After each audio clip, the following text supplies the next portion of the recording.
Yes, okay. I'll say good morning, good day to everyone. Thank you for tuning in. This is again Kukumo Channel 174. We are talking about literature. Today I've decided to bring to you the baseline of literature. If you really want to study and understand literature, these are the first things that you must of all put into consideration in understanding. Because what we see, the work of literature we see, in terms of books, plays, poems, essays, everything, this is what drives it to the point of being understood.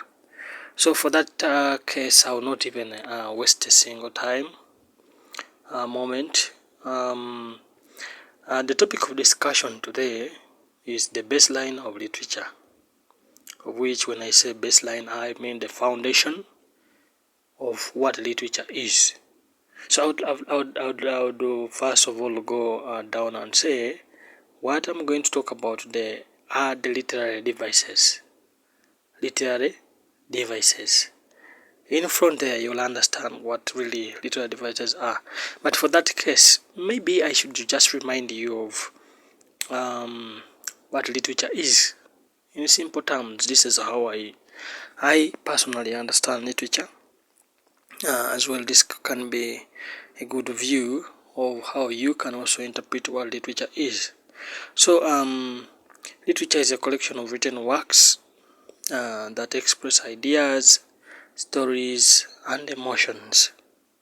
The work of literature can be written, of course, yeah, we write. Even the plays, we have what we call skits. We have plays that are in form of written form. Then they just act them. So with literature, it is a collection of written works. Why are we saying works? It is because there are multiple categories of works of literature. For instance, we have songs that fall into the category of poetry. We have the poems themselves. We have the essays. We have the stories. We have the short stories themselves. We have the narratives. Those are the novels. So there are very many. We have the folk tales.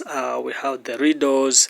So when you look at it, it is just a collection. So it is what we base on to really read and classify it as literature, because it is a work whereby we express ideas, of which the ideas mean themes, and then we tell stories, as well as we express emotions. Through a song, someone can air out the feelings. Through a poem, someone can praise someone. Through a story, someone can tell what really is onto their hearts. So it is a collection of written works that express ideas, stories, and emotions. To go ahead, literature includes things like, we can talk about novels, we can talk about poems, we can talk about plays, and then essays. I'm very sure you have ever come across this thing. Like, for instance, we have a novel of Grief Child. Yeah, Less the Money. You know that. We have Things Fall Apart. Yes, that is Achebe. We have poems. There are very many poems, especially by Shakespeare. And then we have plays. So many plays have been put forward. When we talk about African plays, there we can bring in Francis Imboga. Like, for example, the book On the Coast, we have The Return of Ngofu. And then we have Sylvester Onsvua's The Heart Soother. We have Voice of the People. So there are many as well. So literature helps us understand the world and ourselves by sharing different experiences and perspectives through actions and words. When I talk about helping us understand the world through different experiences and perspectives through actions and words, with the actions are the plays, then with words, those are the poems and the novels and then essays. So let's go ahead to the main topic of discussion, which is literary devices. Just to give you something small about this, literary devices are techniques that writers use to create deeper meaning of literature, enhance their storytelling, and engage readers. So with the literary devices, these are techniques, where things that the unique features that are employed by the writers, by the playwrights, by the poets. Because we are talking about poetry, we're talking about novels, we're talking about essays, we're talking about plays. Playwright for plays, poets for poetry, and then authors for essays and novels. So those different techniques they employ to enhance, to simplify the message that is being told, to like extend the reader's understanding of what is being portrayed, expressed in a work of literature, to engage you, the reader, really also to feel the emotions, to feel or to share the world with the reader, with the author. Those are what we are calling the techniques. And these techniques are at times called devices, they are at times called stylistic devices, as well as which is equal to techniques. If you don't see anywhere being called devices, stylistic devices, techniques, or something to do with the language and style, it means it is specifically techniques. So there are three categories. As I mentioned earlier, we have narrative techniques for novels and essays, we have dramatic techniques for plays, we have poetic devices for poems. These ones I won't really define because they are simple. So like narrative techniques go in for novels and essays, dramatic techniques go in for plays, and then poetic devices go in for poems. So let's move down to one by one. Now that is we are looking at the narrative techniques.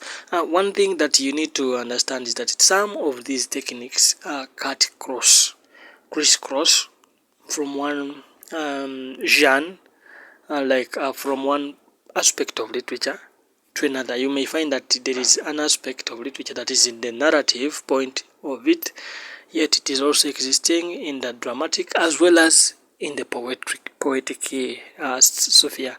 So I'm pointing out, there are very many, but I'm pointing out the major ones, of which when we talk about the major ones, we can't forget the setting, of which setting is divided into these categories where we talk about it means the time, the geographical place, and then atmosphere from which the events and actions within the novel, essay happen or take place.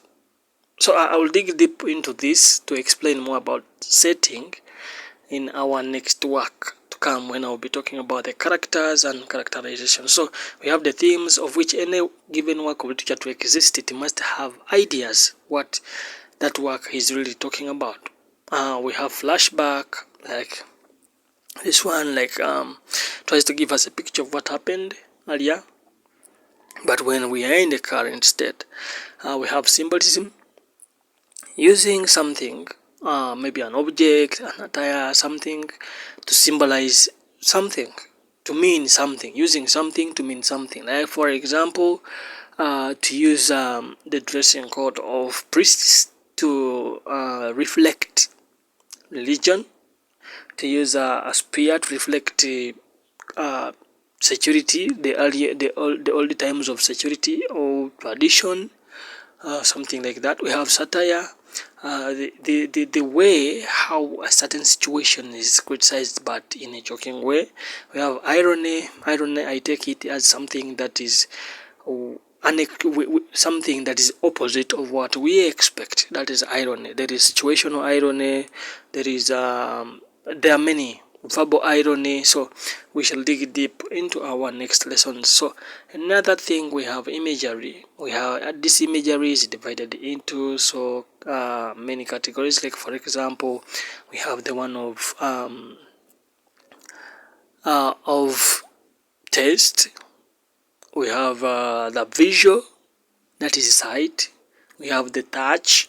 So the image, that ability of creating mental images.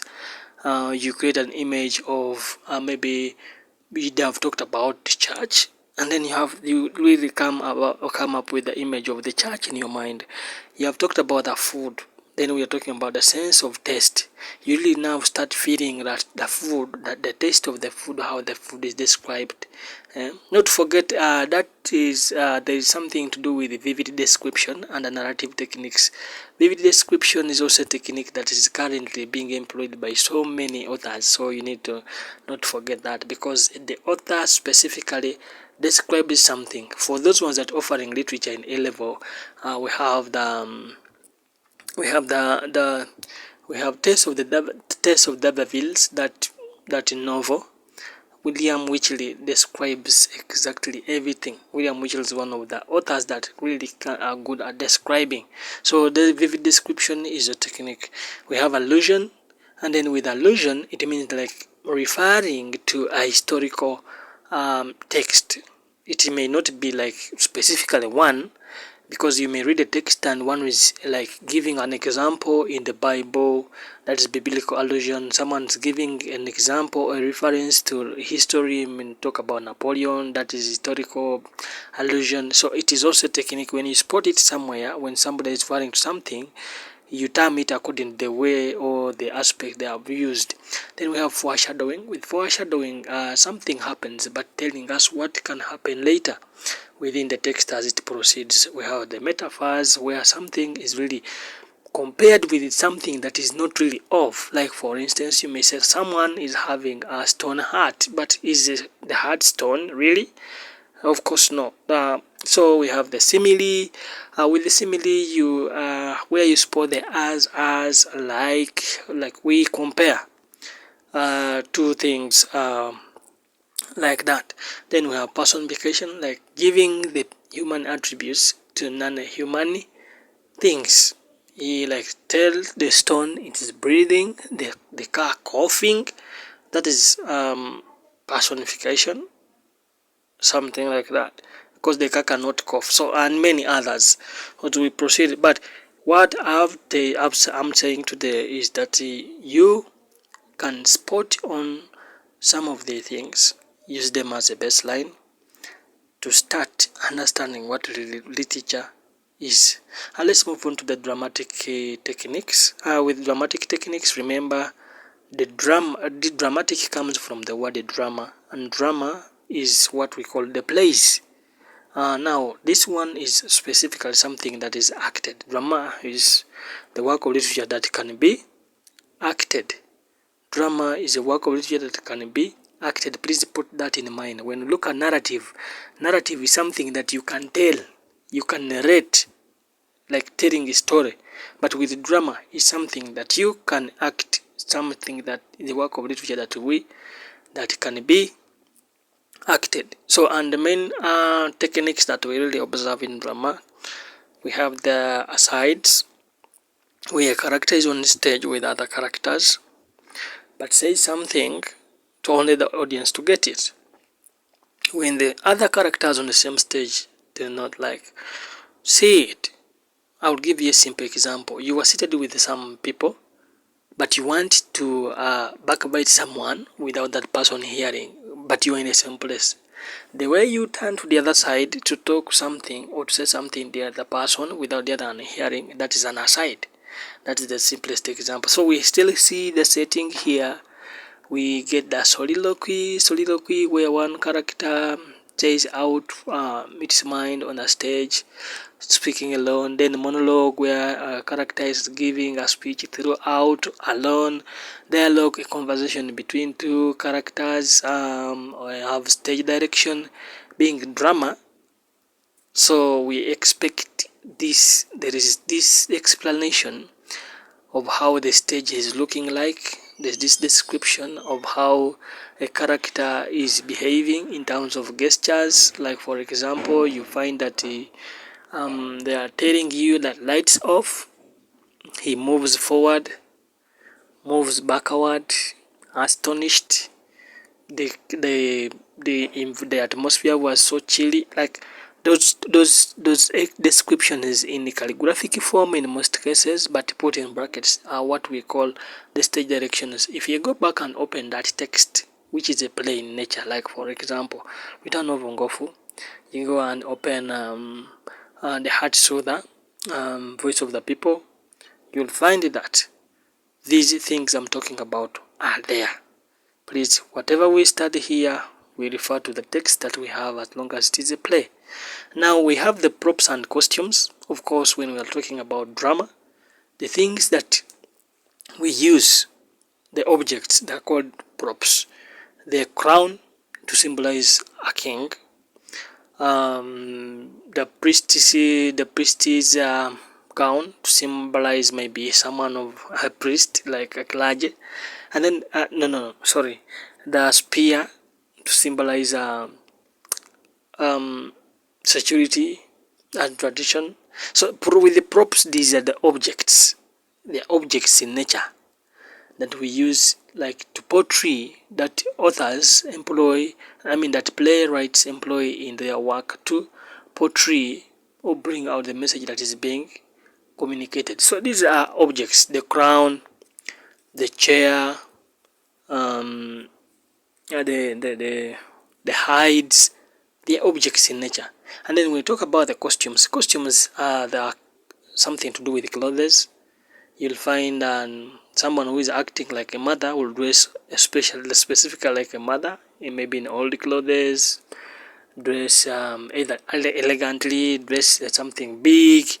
When you talk about with someone acting like a child, will dress like a child. Someone acting like a police officer will dress like a police officer. Someone acting like a doctor will dress like a doctor. Those costumes, the clothes we use. So when we act in drama, we have what we call gestures, because at times gestures communicate more than actions, of which they are part of actions as well. So, and many others. So as we move ahead, we go out to aspect number 3, where I'm hinting on now poetic devices. When you look at poetry, so onomatopoeia is the first thing. So of which words that have the same sound, the way they are pronounced, are really depicted or presented within a poem. Like bomb is a word. When you pronounce the word, it means what it says.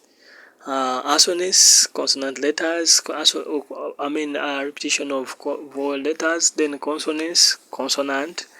We have rhyme and rhythm.